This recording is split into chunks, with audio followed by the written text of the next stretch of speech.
We got MC Serch in the building. Thank you. Thank you. Thank you for having me.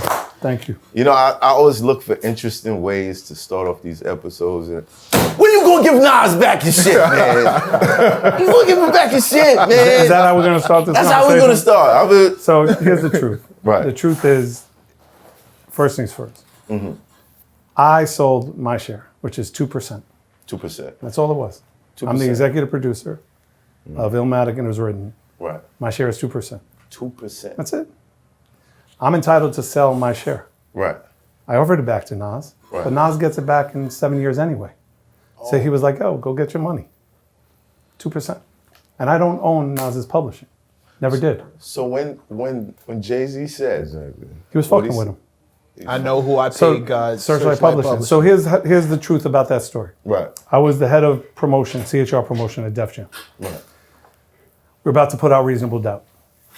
And Biggs, Dame, and Jay came to me and they said, hey, we got to clear the sample on Dead Presidents. Mm-hmm. I'm out for presidents to represent me on Filmatic.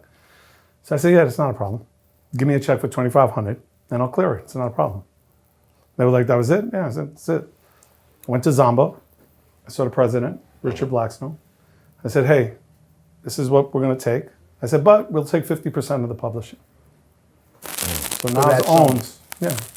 So what I love to say is, while Jay likes to say that, Nas owns Jay's publishing. Jay does not own Nas's publishing. Wait, what? From that record? Correct. From that record, Correct. He took 50% of the publishing. Exactly right. I made that deal. Mm-hmm.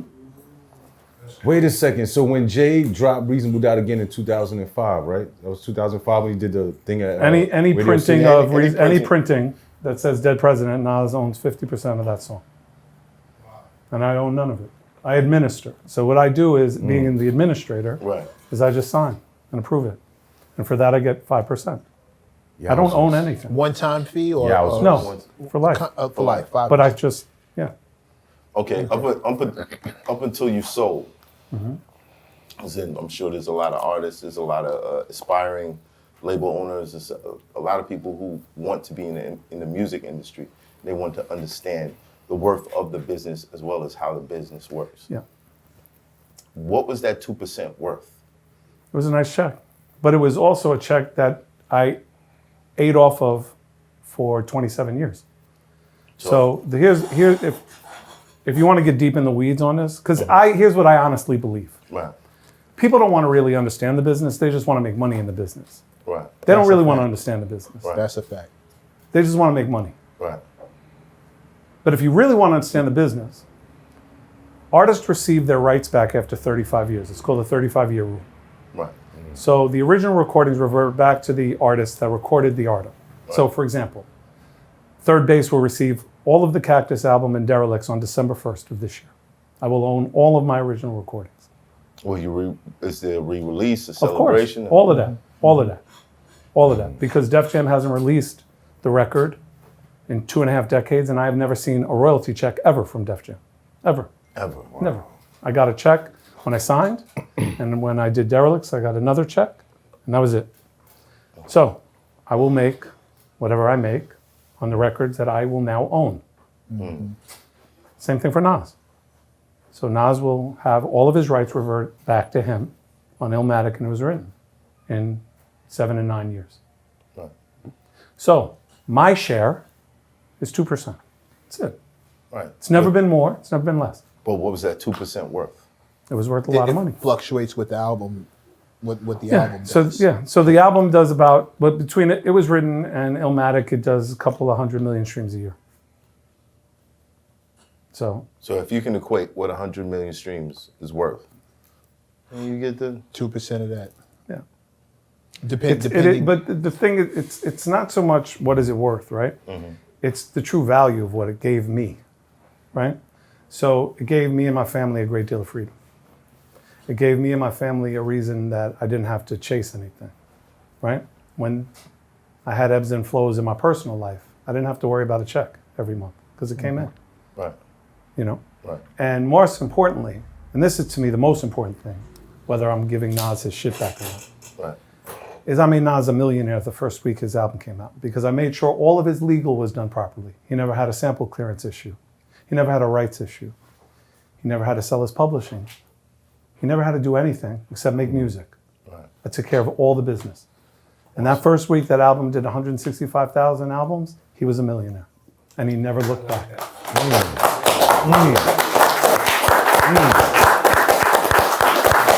So while all the fucking trolls want to say the fucking bullshit, Yeah. I'm going to keep it a being with you.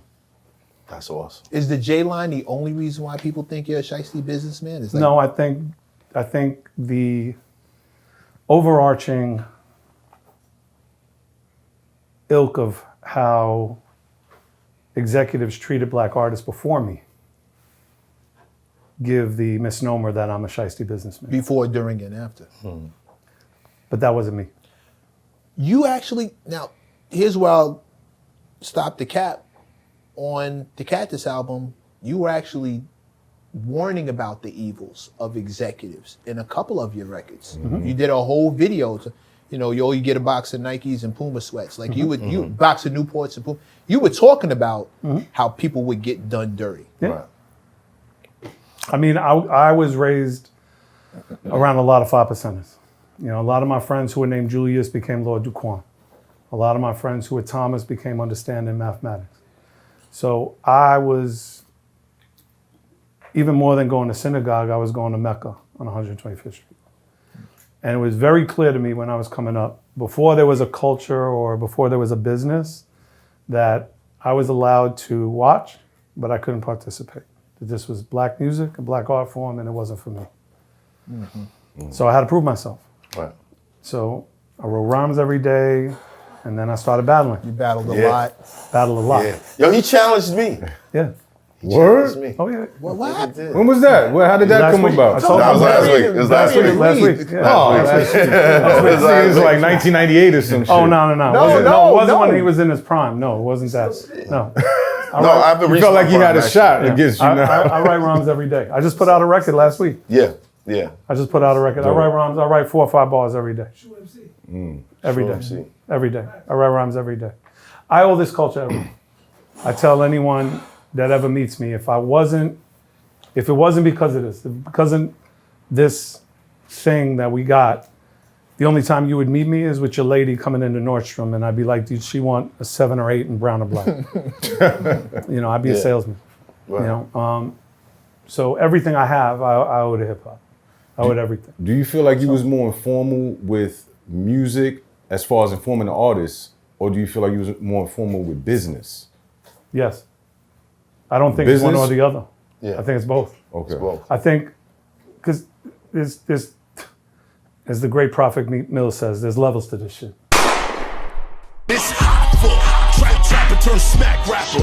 Only smack rapper that you know is smack rappers. Got bars I can hang with the backpackers. Trap star, I don't hang with the backpackers. I'm in the hood with the work you heard. Making fiends leave earth you heard. Got your baby mama thirst you heard. Feel the flow, nigga, throw it in reverse. This the wave you need to surf you heard.